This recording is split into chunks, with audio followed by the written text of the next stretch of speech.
Hello, I'm Cynthia Nickerson. I'm your host. Welcome to the program. I'm at the offices of the Pink Ribbons Project in Houston. Pink Ribbons is an organization that uses the arts to save lives and improve the quality of lives for those touched by breast cancer. And thanks to the generous funding of Pink Ribbons, we're able to bring you this program. And joining me now is Dr. Jenny Bennett, a 14-year breast cancer survivor and really the driving force behind this program. Dr. Bennett, why did you feel it necessary to organize this television show?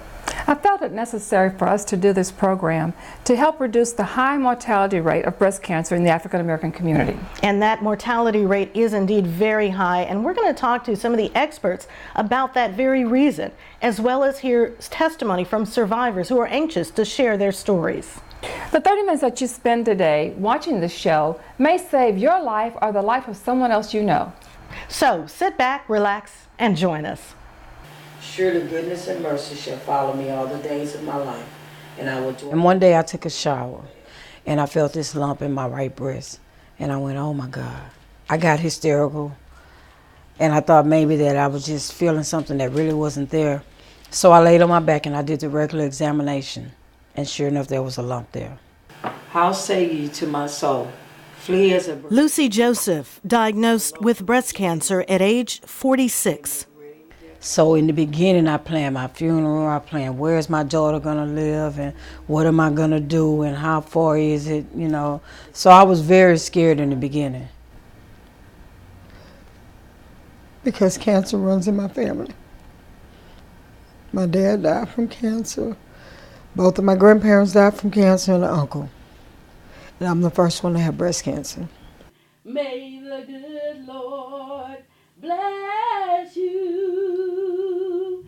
May the Just a person that loved to swim a lot, so I'm the one that kind of noticed a little different in my breasts at the time. So had a mammogram done, and they said they wanted to go to, they wanted to do like a regular ultrasound on my breasts just to make sure everything was okay.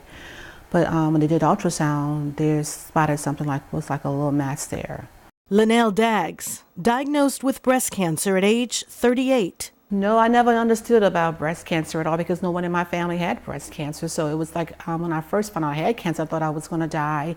It really affected my children really mentally because they thought I was going to die.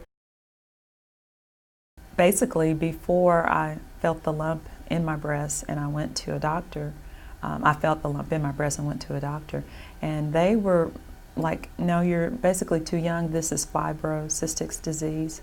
You're too young. Lisa McMillan, diagnosed with breast cancer at age 26. And of course, fear did come, and I was afraid, and basically just began to pray and stand on the promises in the Word, and that's where my strength came from. Breast cancer is the most common cancer among African American women and the second leading cause of cancer deaths among Black women, behind lung cancer. African American women tend to have less breast cancer when compared with white women. But the unfortunate news is that once African American women get breast cancer, they tend to die of breast cancer. And part of the problem is that women, African American women, get breast cancer at an earlier age.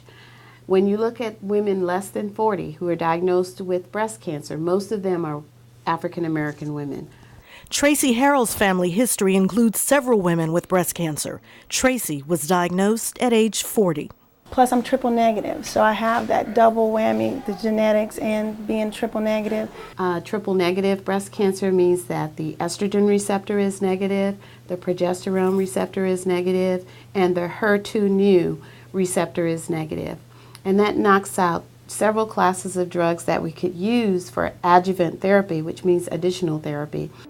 Health experts are calling breast cancer in African American women a public health crisis. Well, we know there's some genetic link. For African women, there are regions within Africa in which the incidence of premenopausal breast cancer is 50% or more. Dr. Lovell Jones, a minority health expert at MD Anderson Cancer Center, suggests African American women need to start taking preventive action at a younger age. One of the risk factors, at least for early occurrence, is being Black, including that in that equation. and knowing that the age of onset is 10 years earlier to an extent. And so all those guidelines that are out there set and tell you that you need to be screened by 50 as the baseline. I would move it back to 40 or even 35. Knowing that African American women do have an early age of onset, you have to weigh that with the fact that having it at an early age of onset, both being young and being black, raises your risk of having a more aggressive disease. And then weighing the fact that having a more aggressive disease means that you have a shorter time to really intervene where your life is concerned. These women admit upon diagnosis they were worried about their lives, but now, as survivors, their sense of hope returns. I believe that I am a miracle, because had I not did the self-examination myself, then it could have went into another stage. And it's about your spirit, it's about your faith and how you feel about yourself. If you're going to speak it, you're going to receive it. So I spoke it every time. I'm going to live, I'm going to beat breast cancer. Just because you have cancer doesn't mean that you're going to die.